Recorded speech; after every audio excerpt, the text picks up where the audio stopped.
Bitcoin changed the financial world forever, but can it really compete with Forex? Is the future of trading in crypto, or is Forex still the king of the markets? Let's break it down and find out what Satoshi Nakamoto really started.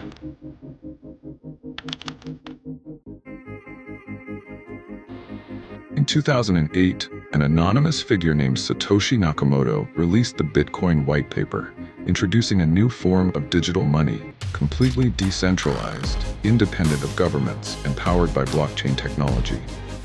Let's compare Bitcoin and Forex trading. What makes them different? Forex is still the giant, with a daily trading volume of over 7 trillion dollars. Meanwhile, Bitcoin's entire market cap fluctuates between $500 billion and $1 trillion. Bitcoin is extremely volatile.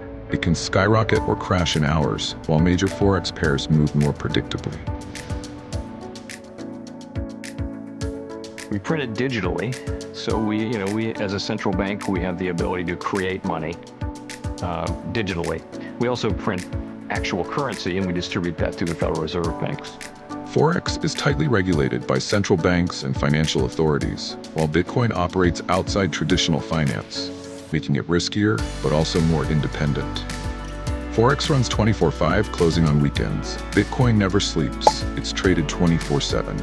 Unfortunately, as governments abandon all morality with respect to preserving the value of the currency for which they exercise control and responsibility, it's increasingly impossible to count on that kind of stability. So will Bitcoin replace Forex? Not so fast. But once I understood what blockchain was, blockchain's integrity. Bitcoin is based upon integrity. That's why I call it people's money.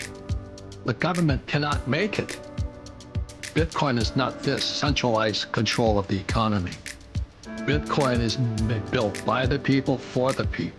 Bitcoin offers freedom from banks, cross-border transactions, and massive profit potential. But it's also unpredictable, vulnerable to hacks, and not yet widely accepted as real currency. Forex remains the backbone of the global economy. It's backed by governments, traded by institutions, and offers unmatched liquidity. Here's what traders can take away from Bitcoin and Forex. Bitcoin's volatility teaches Forex traders about market psychology. Forex traders can diversify by adding crypto to their portfolio. Some brokers now offer Bitcoin Forex trading pairs, merging both worlds. So what do you think? Will Bitcoin ever replace Forex, or is it just another asset class? Let me know in the comments. If you found this video useful, make sure to like, subscribe, and hit the bell for more trading insights.